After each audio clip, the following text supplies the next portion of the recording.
नमस्कार, मैं डॉक्टर हेम श्रीवास्तव। नदी कैसे अचानक दिशा बदलती है? क्या ऐसा कभी होता है कि नदी अचानक से दिशा बदल ले? क्या नदी का स्वभाव ऐसा है? जी हाँ, ऐसा हो सकता है। ऐसा तब हो सकता है कि नदी काफ़ी ऊंचाई से उतरी हो और उसमें वेग बहुत ज़्यादा हो, और इसके अलावा जिस दिशा में वो बहती आई हो, जो गहराई उसे मिली हो, जो प्राकृतिक धारा उसे मिल गई हो, उस धारा में कोई रुकावट उसे मिलती हो तो वो धारा बदल लेती है। वो अपनी दिशा भी बदल लेती है, वो अपना स्थान भी परिवर्तित कर लेती है, वो अपना बहने का कोण भी बदल लेती है। तो ऐसी स्थिति में ये नदी बहुत खतरनाक हो जाती है। उत्तरी बरसों से एक धारा में बह रही है, एक दिशा में बह रही है, उसके अचानक कई बरस बाद देखते हैं कि उसने दिशा ही बदल ली। अब वो वहाँ नहीं बह रही है, अब वो बिल्कुल किसी दूसरी जगह से होकर के जा रही है, उसने दूसरी गहराई पा ली है। तो ऐसा कब हो सकता है?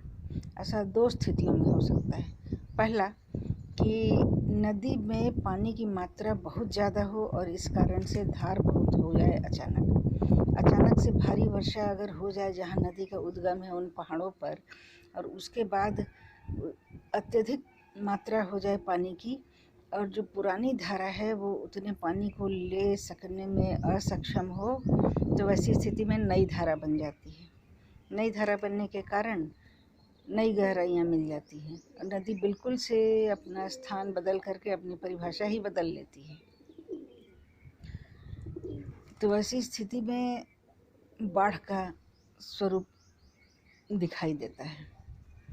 और दूसरी स्थिति में नदी अपनी धारा तब बदलती है जबकि कोई रुकावट हो, पानी के बहने में कोई रुकावट हो, नदी में गाद भर गई हो, नदी के तटबंध कट गए हों, नदी के पाट कट करके नदी में आके गिरे हों, नदी की पानी का आयतन या नदी का आयतन कम हो गया हो, उसमें पहले की बनिस्बत कम पानी अट रहा हो, या नदी में जो बांध बनाया गया हो वो बांध टूट गया हो, तब ऐसा हो सकता है कि नदी अचानक से धारा बदल ले, जगह बदल ले।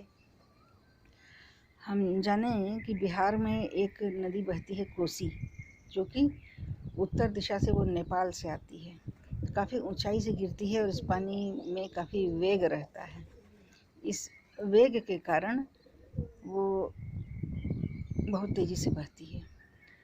और पहले भी ये हर बरस या हर कुछ बरस में धारा बदल लेती थी, कभी इधर बह रही है, कभी दूसरी दिशा में बह रही है। इसने कई धाराएं अपनी बना रखी थी और ये अचानक से कहीं भी बाढ़ ले आती थी।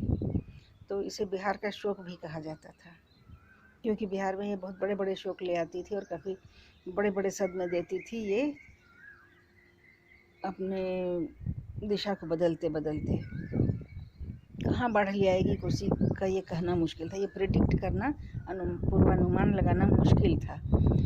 तो ये नदी काफ़ी बहुत दिन तक तटबंधों में बंधी रही, इस पर बड़े बांध बने और उसके बाद ये नदी कुछ अनुशासित हुई। लेकिन 2008 में ये नदी फिर बहुत बड़ी खबर बन कर के तब आई जबकि 2008 में बिहार में इसका बांध टूटा और ये बिल्कुल दिशा बदल करके इसका पानी पसर गया, और ये वैसी जगहों पर जा फैली जहाँ की इसने बहुत पहले ही रास्ता छोड़ रखा था। तटबंध बनने के बाद लोग निश्चिंत हो गए थे और पुराने रास्तों पर घर बन गए थे, शहर बन गए थे, गांव बस गए थे, प्रतिष्ठान बन गए थे, और वहाँ पर इस नदी ने फिर से नया रास्ता कर लिया। तो 2008 में बिहार में बहुत विकट बाढ़ आई थी मानसून के महीनों में कोसी के माध्यम से, और काफ़ी मजबूत बना हुआ बांध टूट गया था क्योंकि नेपाल के रास्ते होकर के काफ़ी पानी आया था, और इसके अलावा नेपाल में भारी बारिश भी हो रही थी और उतने पानी के दबाव को बांध सहन नहीं कर सका, उतना प्रेशर नहीं ले सका, और इस प्रकार नदी धारा बदलती रहती है। नदी की प्राकृतिक चाल में अगर रुकावट मिल गई तो वो अपनी धारा को और दिशा को अचानक से भी बदल सकती है। फिर मिलते हैं अगले वीडियो में। अपने राय और विचार दीजिएगा। जय हिंद, जय भारत।